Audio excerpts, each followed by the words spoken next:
Hello. Today I'm reading another fable.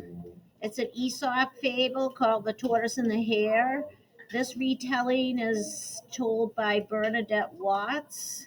So as I read, think about what lesson you can learn from this book. One summer day, the animals decided to go on a picnic. They set off across a meadow and settled under a tree. After the picnic, they enjoyed games and races. Then Tortoise said to Hare, I bet I can beat you in a running race. Everyone laughed. They all knew how slow Tortoise walked and how fast Hare ran. But Hare replied, Very well, Tortoise, I accept your challenge. They agreed that the race should end where it began, going in a circle from the tree and back to the tree. The animals chose a duck to start the race. Quack, quack, shouted Duck. Everyone cheered. The runners were off. In less than a minute, Hare was across the meadow. He looked back over his shoulder and saw that Tortoise had not even left the shade of the tree. Hare raced on. He passed a farm without stopping. Then he ran through a golden cornfield. Hare jumped over a stile and into a lane. Hare looked about but saw no one else in the lane, so he hopped leisurely along, taking his time. There is no hurry, he said to himself with a smile. If I walk all the way, I will still win. Hare came to a cottage. He nipped around to the back garden where the vegetables grew. He ate a whole row of lettuce, some carrot tops, and a large crisp cabbage.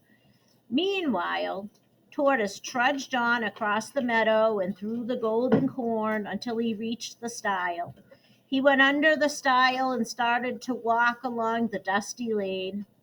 Hare spent a long time in the garden, tasting this and nibbling that. He ate more than enough. He was very, very full. But then he just ate a fallen apple and another apple. He was so full that his stomach bulged out on both sides. Hare went on until he came to a stream.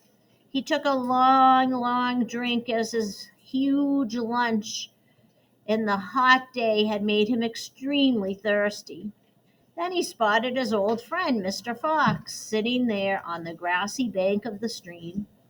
Hare and Mr. Fox started talking, and they went on, talking for quite some time like old friends do.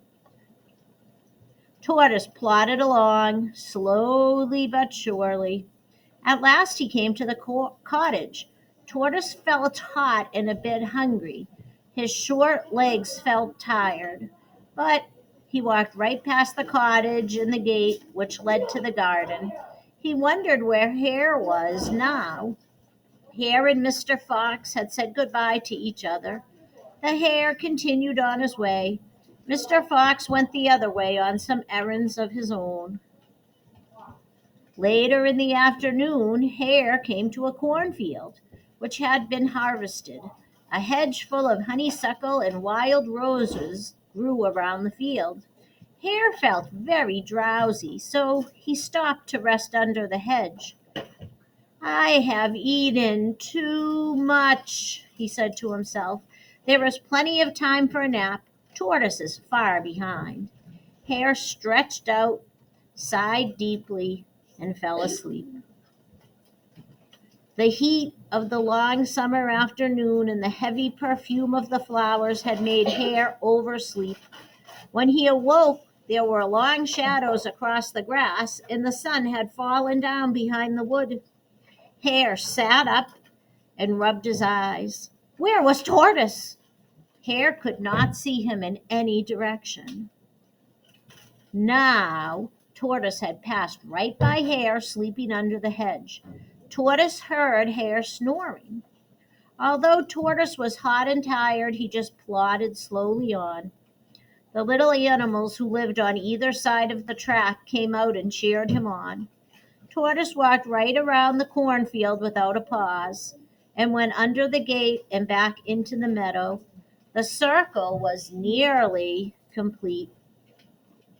Hare sat up in alarm. He looked back along the lane. Tortoise was nowhere to be seen. Suddenly, in the distance, Hare heard all the animals cheering.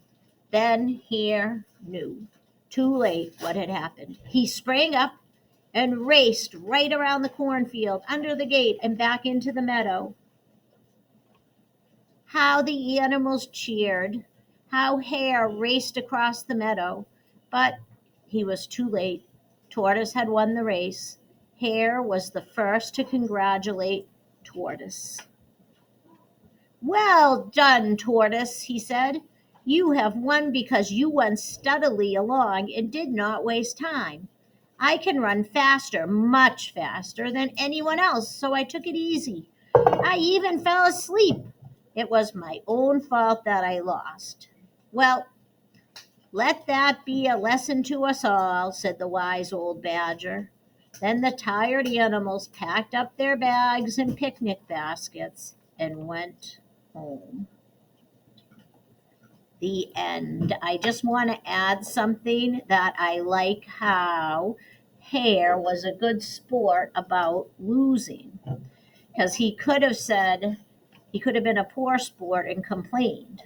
All right, thanks for listening. Bye.